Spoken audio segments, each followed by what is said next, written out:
बिहार विधानसभा चुनाव की तैयारियों के बीच मुख्यमंत्री नीतीश कुमार ने अपने बीते 20 सालों के कार्यकाल पर एक रिपोर्ट कार्ड अब जारी कर दिया है। आपको बता दें कि इसमें बताया गया है कि वर्ष 2005 से पहले राज्य के अधिकांश क्षेत्र में क्या स्थिति थी और अब 20 वर्ष के बाद क्या स्थिति है। इसमें उन्होंने बिहार में बिजली की व्यवस्था से लेकर इंफ्रास्ट्रक्चर की बात तक उठा दी है।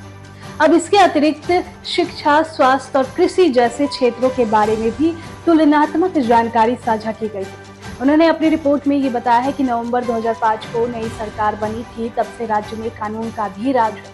मुख्यमंत्री नीतीश कुमार ने शुक्रवार को बिहार का नवनिर्माण 20 साल विकास के बदलते बिहार के नाम से ये रिपोर्ट कार्ड जारी की है। अब कहा यह जा रहा है कि बिहार में एनडीए को पता है कि बिहार में विधानसभा चुनाव की लड़ाई आसान नहीं होने वाली है। अब इसीलिए उन मुद्दों को जनता के बीच लाया जाए जिन मुद्दों के सहारे विरोधियों को पटखनी नहीं दी जा सकती। अब जानकार ये भी बता रहे हैं कि पहलगाम की आतंकी घटना से देश को झकझोर कर रख दिया है, जिसके बाद से ही केंद्र की सरकार कड़े फैसले लेकर पाकिस्तान पर कुछ बड़ा करने वाली है। अब इसके बाद राष्ट्रवाद और हिंदुत्व देश में उफान तो मार ही रहा है, लेकिन एनडीए इस मुद्दे को भुनाना चाहेगा। वहीं राष्ट्रवाद और हिंदुत्व के बीच केंद्र की मोदी सरकार ने अचानक से जातिगत जनगणना कराने का ऐलान कर दिया, जिसके बाद से तो देश की सियासत में हैरानी और उत्सुकता दोनों ही बढ़ गई है कि आखिर इस वक्त जातिगत जनगणना कराने का ऐलान क्यों हुआ है। लेकिन केंद्र की इस घोषणा के बाद इंडिया गठबंधन की बेचैनी तो जरूर बढ़ी है दोस्तों, क्योंकि जाति का कार्ड बिहार में महागठबंधन सियासी खेल करने की तैयारी में था, जिसके मंसूबे पर अब पानी फिर सकता है। दरअसल इस मुद्दे को एनडीए बड़े पैमाने पर भुनाने की कोशिश करेगी, जो इंडिया गठबंधन को झटका दे सकता है। लेकिन इन सबसे अलग बिहार एनडीए ने एक और बड़ा एजेंडा सेट कर दिया है, जिसे जनता के बीच जोर शोर से ले जाने की तैयारी है।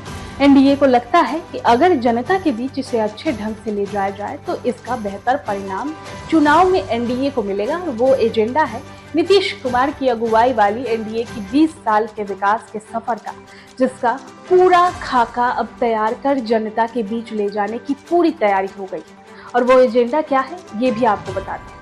मुख्यमंत्री नीतीश कुमार ने बिहार में पिछले 20 साल में कितना और कैसा विकास किया, इसे लेकर बिहार का नव निर्माण 20 साल के बदलते बिहार नाम के बुकलेट तैयार किया गया है। अब विधानसभा चुनाव से पहले इस बुकलेट को बड़े पैमाने पर इसे लोगों में बांटा जाएगा। बुकलेट में 20 नवंबर 2005 को मुख्यमंत्री नीतीश कुमार की सरकार बनने से लेकर अभी तक की उपलब्धियों का पूरा लेखा जोखा है। अब इस बुकलेट को पूरी तैयारी के साथ बनाया गया है, जिसमें 2005 के पहले बिहार में अपराध, बिजली, पानी, सड़क, शिक्षा और स्वास्थ्य से जुड़े हुए चीजों को दिखाया गया है। वहीं 2005 के बाद कानून व्यवस्था में सुधार, सड़क, पुल, पुलिया, स्कूल, स्वास्थ्य सेवाओं में हुए बड़े परिवर्तन को भी दिखाया गया है। आपको बता दें कि 2005 के पहले बिहार में होने वाले हिंदू मुस्लिम दंगे का भी इसमें जिक्र किया गया है। वहीं 2005 के बाद बिहार में बने नए विश्वविद्यालय, स्कूल और अन्य शिक्षा की सुविधाओं का भी जिक्र किया गया है। दोस्तों, नीतीश सरकार ने महिलाओं के लिए भी काफी काम किया है, जिसे बुकलेट में खास जगह दिया गया है और बताया गया है कि बिहार में महिला सशक्तिकरण और महिलाओं को आरक्षण देने के बाद उनकी स्थिति क्या थी, और इसका भी आंकड़ा बुकलेट में दिखाया गया है। खैर, ये जो बड़ा कदम एनडीए ने उठाया है, वो कितना फायदा होगा उनके लिए, वो तो आने वाले वक्त में पता चलेगा। उससे पहले इस पर आपकी क्या राय है, कमेंट बॉक्स में जरूर बताएं।